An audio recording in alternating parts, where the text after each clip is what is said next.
Companies that have a poor quality management system can have as high as 25% of their total sales in their cost of quality. Now, what does that mean? If I'm a company and let's just say I'm $1 million company in terms of my total sales, if I don't have a good quality program in place, I might have 1/4 of that, or $250,000 in a cost of poor quality. Now you wonder, what does that mean? What is cost of quality? What kinds of things does it include? Let's say I'm producing widgets and I have a certain level of scrap because I've produced parts that aren't within specification, or they got damaged, or what have you. That scrap is part of my cost of quality. Maybe I have to rework parts. I have to set the equipment up because I've discovered some part is not within specification, so I have to reset the machinery up. I have to have the people run that equipment to produce those parts again. So you're doing something that's already been done. It's rework kinds of work that you're doing. Downtime. For whatever reason, poor quality is causing equipment to be down. You're not running at full capacity, or you're not running at the capacity that you're designed to run at. So maybe it's downtime that goes into that cost of quality. It could be field service work. If you produce some poor quality product and you have to go out with field service people and repair it, replace it, bring it back, what have you, all that field service cost is cost of poor quality. Maybe you've got a product that you provide a warranty on that product. Again, as your quality goes down, those warranty costs go up. So all of those are costs of quality. That's just a partial list. There's many more things that come into play. I'm sure each of you could sit down and just write a bunch of different things that I haven't mentioned here that are part of the cost of quality of an organization. Now, what I've seen is some companies really don't have any idea what their cost of quality is. They don't track it. They might know what their scrap level is, but there's a lot of things that kind of fall through the cracks that they don't account for in their total cost of quality. So usually when companies start out on this program, that figure that I mentioned earlier, that 25% of total sales is a very realistic figure. In fact, that's what you learned about Duran in Learning Plan number 1, and as far as some of the quality experts are concerned. He strongly suggested that companies with a poor quality management program have as much as 25% poor quality. He talks about a hidden factory where if you have 25% of your sales being poor quality, it's like you're running an extra factory just to produce that poor quality. The thing about quality is that those improvements can go directly to the bottom line of an organization. In other words, I've already paid for the heat, I've already paid for the labor, I've already paid for my capital, I've already paid for all these things that go into my cost, and if I can capture a part of that 25%, that goes directly to the bottom line, and it's a reason why a lot of companies get real serious about improving their quality. So what we're going to talk about and what the unit is going to cover, it's going to get into really the different kinds of quality costs, and it's going to give you kind of a framework on how to get something like that started in an organization. Things to consider in terms of what are the costs that go into the cost of quality. There's really 3 different areas of quality costs that can impact the cost of quality. One are prevention costs.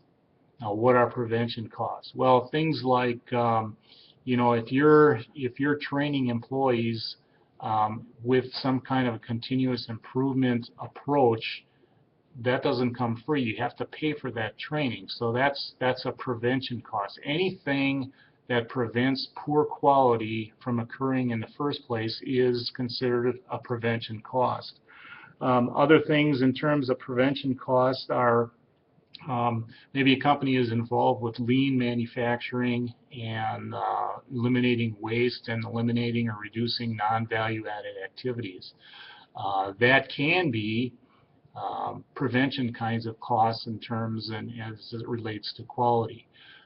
Your company or your organization might be involved with ISO 9000, and we'll talk more about that as far as more detail about what ISO 9001 is.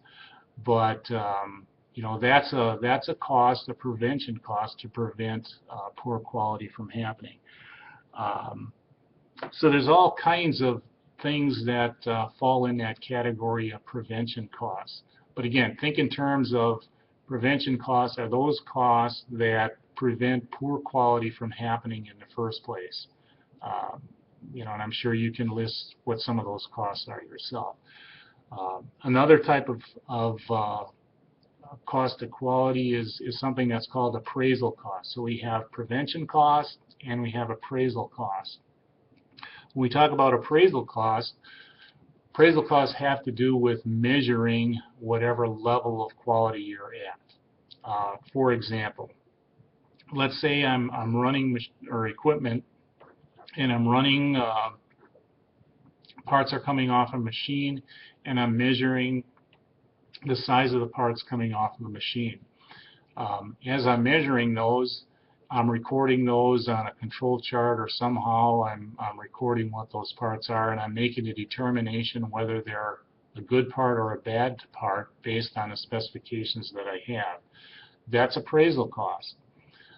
Included in that is if I've got precision measuring equipment, or for that matter any kind of measuring equipment that I'm using to measure those parts, that's an appraisal cost, whatever those parts cost. In more traditional kinds of manufacturing, prior to some of the changes that have occurred, many companies, and I worked with companies that had large departments of quality people. You might have what used to be called floor inspectors out on the floor and basically measuring the quality level that operators produced. Again, that's an appraisal cost. So those costs can mount up. Now the largest cost, in a third category of the cost of quality, is failure cost. We have two kinds of failure costs. One is called internal failure, and those are the things that are caught within your facility before they get to the customer.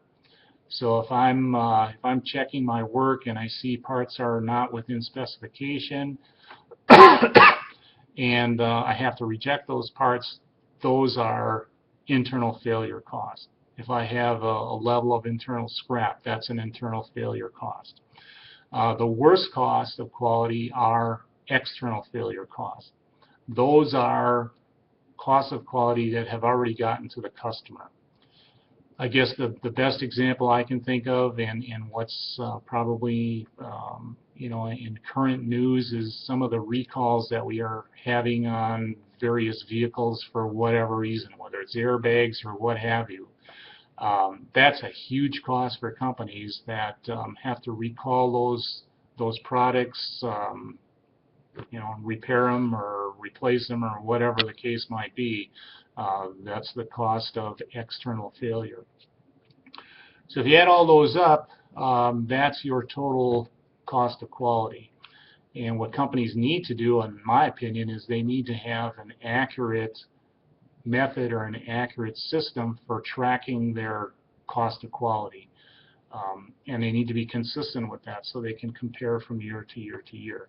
Again, the worst cost is the external failure cost, because that not only costs a lot of money, but it can cost you in reputation big time. If customers are discovering defective product, That's the worst case scenario. So those are the different quality costs that are associated with a quality cost program. In this unit, what you're going to be doing is you're going to be, through some activities, you're going to be identifying those different costs of quality. You're going to be calculating those different costs of quality, and you're going to see where the largest costs of quality are falling. So good luck, and in this unit you're going to be submitting an assessment that has to do with cost of quality.